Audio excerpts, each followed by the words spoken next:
안녕하세요. 오늘은 60세 이후 안정시 심박수와 장수 가능성, 이 관계에 대해 좀 깊이 파고 들어보겠습니다. 오늘 목표는요, 60세 이상에게 그럼 정상 심박수는 어느 정도인지, 또 언제 좀 주의해야 하는지, 그리고 생활 습관이 심장 건강에 미치는 영향, 이걸 좀 명확히 알아보는 겁니다. 자, 시작해볼까요? 네, 이게 참 중요한 주제죠. 특히 60세가 넘어가면 우리 심혈관계도 자연스럽게 변화를 겪거든요. 단순히 그 숫자, 심박수 자체보다도 그 숫자가 여러분 건강에 대해 뭘 말해주고 있나, 이걸 아는 게 핵심입니다. 네. 좋습니다. 그럼 바로 핵심으로 들어가 보죠. 60세 이상 성인에게 정상 안정시 심박수, RHR이라고 하죠. 이게 구체적으로 어느 정도일까요? 보통 성인은 분당 60에서 100회 정도라고 하는데 자료를 보면 60세 이상은 좀 달라서 60에서 80 bpm 사이, 특히 70 bpm 근처가 더 이상적이라고 나오네요. 네, 맞습니다. 이게 흥미로운 게 RHR이 60에 가까울수록 장수와 관련이 있다는 연구 결과도 있다면서요? 네, 그렇죠. 그 이유가 뭐냐면 안정시 심박수가 낮다는 건 그만큼 심장이 효율적이라는 뜻이거든요. 뭐랄까, 매번 박동할 때마다 힘들이지 않고도 충분한 혈액을 쭉쭉 내보낸다는 거죠. 아, 심장이 튼튼하다는 신호군요. 그렇죠. 심장 부담이 줄어드니까 이게 장기적으로 건강, 즉 장수 가능성으로 이어질 수 있다는 겁니다. 물론 자료에도 나왔듯이 성별 차이도 좀 있고요. 나이가 들면서 평균 RHR이 조금씩 올라가는 경향도 있긴 합니다. 예를 들면 60대는 한 73 bpm, 80세 이상은 78 bpm 정도로요. 그렇군요. 그럼 이 정상 범위를 벗어나는 경우 이걸 좀 살펴봐야겠네요. 먼저 심박수가 좀 빠른 경우요. 안정시 100 bpm 이상인 빈맥. 물론 운동이나 스트레스 이런 일시적인 원인도 있겠지만요. 네, 당연히 그런 일시적인 요인들은 있죠.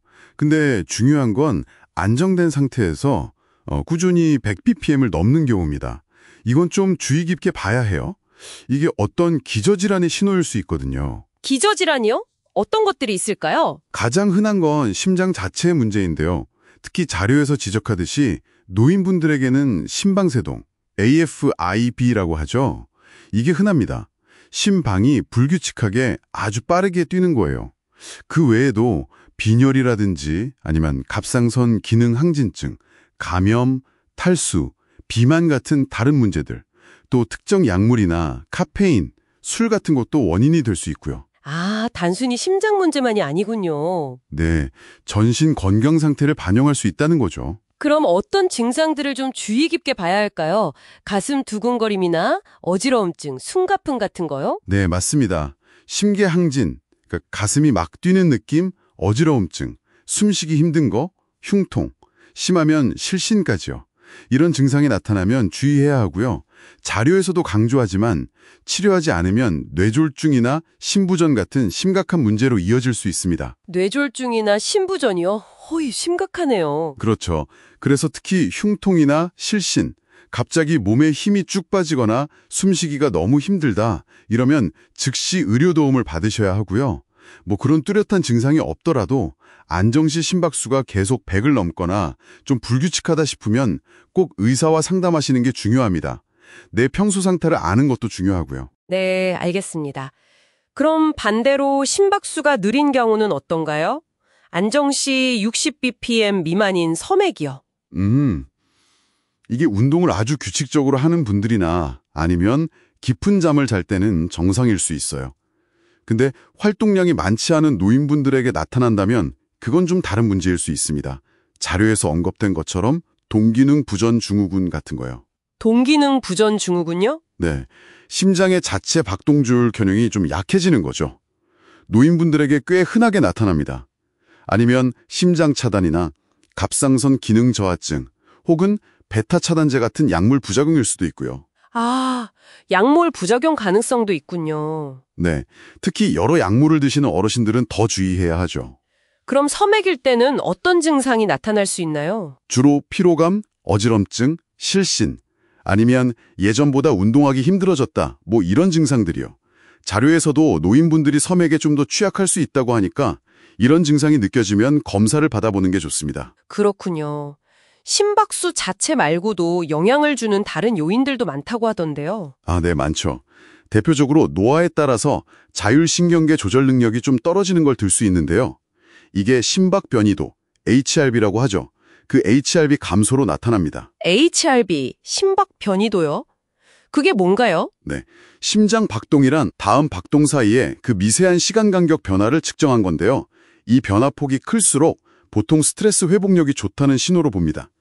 긍정적인 거죠. 아, 그 HRV라는 지표 흥미롭네요. 자료 보니까 만성 스트레스나 특히 수면 부족이 이 HRV를 낮춘다고 하던데요. 정확합니다. 만성 스트레스는 계속 교감신경을 항진시켜서 심박시랑 혈압을 높이고 HRV는 떨어뜨리고요. 수면 부족은 더 직접적이에요. 심장이 쉴 시간을 못 갖게 하고 리듬을 깨트려서 HRV를 낮추죠. 어떤 자료에서는 수면 패턴이 불규칙하면 심장질환 위험이 거의 2배 높아진다고도 했고요. 와, 수면이 정말 중요하군요. 잠만 잘 자도 심장 건강에 큰 도움이 되겠네요. 그럼요. 아주 중요합니다. 그 외에도 당연히 어떤 약을 드시는지, 평소 운동은 얼마나 하시는지. 운동 꾸준히 하면 RHR 낮아지거든요. 또 고혈압이나 당뇨 같은 만성질환 유무, 그리고 날씨가 너무 덥거나 흡연, 음주, 카페인 섭취 같은 생활 습관도 다 영향을 줍니다. 정말 여러 가지가 복합적이네요.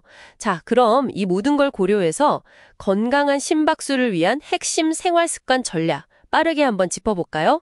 첫째, 규칙적인 운동. 주 150분 중강도 또는 75분 고강도 유산소 운동이랑 근력 운동 병행. 60세 이상 목표 심박수는 대략 80에서 136 bpm 정도라고 하고요. 운동 중에 옆 사람이랑 대화 가능한지 보는 대화 테스트도 도움이 된다고 하네요. 네, 그렇죠. 무리하지 않는 선에서 꾸준히 하는 게 중요합니다. 둘째, 수분 충분히 섭취하고 균형 잡힌 식단 유지하기. 탈수되면 심박수 올라갈 수 있으니까요. 맞아요. 물 중요합니다. 셋째, 질 높은 수면. 일관된 시간에 자고 일어나는 게 핵심이고 이게 심장 회복이랑 HRV 개선에 직결된다고 했죠. 네, 수면의 질과 양 둘 다 중요합니다. 넷째, 스트레스 관리. 명상이나 심호흡, 즐거운 취미 활동 같은 거요. 이것도 HRV 높이는 데 도움이 된다고 하고요. 그렇죠. 마음을 편안하게 하는 활동들이요. 그리고 건강 체중 유지하고 카페인이나 술은 좀 제한하는 거. 이것도 중요하겠죠? 네, 기본적인 생활 습관 관리가 정말 중요합니다. 자, 그럼 오늘 이야기 정리해 보겠습니다. 60세 이상에서 이상적인 안정시 심박수는 대략 60에서 80 bpm 사이, 특히 70 bpm 근처가 좋고 낮을수록 심정 효율이 좋다는 신호일 수 있다. 그리고 지속적으로 이 범위를 벗어나는 너무 빠르거나 느린 심박수는 특히 다른 증상이 같이 나타난다면 꼭 주의 깊게 살펴봐야 한다는 거였죠. 네, 무엇보다 중요한 건 개인 맞춤형 접근입니다. 개개인의 건강 상태나 복용약물 같은 걸 다 고려해야 하고요. 정기검진 꼭 받으셔야 합니다. 그리고 잊지 마세요. 생활 습관 개선이야말로 여러분 스스로 심장 건강을 지킬 수 있는 가장 강력한 방법입니다. HRV 같은 지표 변화를 보는 것도 도움이 될 수 있고요. 마지막으로 여러분께 생각해볼 질문 하나 던져드릴게요. 단순히 그 측정되는 숫자, 심박수 변화 말고요. 그 변화가 있을 때 여러분의 몸은 실제로 어떻게 느끼시나요? 예를 들면 가슴이 평소보다 좀 빨리 뛰는 것 같다거나 숨쉬기가 약간 불편하다거나 아니면 이유 없이 피곤하다거나 이런 미묘한 몸의 감각들에 한번 귀 기울여 보세요. 어쩌면 이런 몸의 신호들이 숫자보다 더 빨리 여러분의 심장 상태나 스트레스 수준을 알려주는 단서가 될 수도 있지 않을까요? 여러분 몸에서는 어떤 패턴을 발견할 수 있을지 한번 관찰해 보시면 좋겠습니다.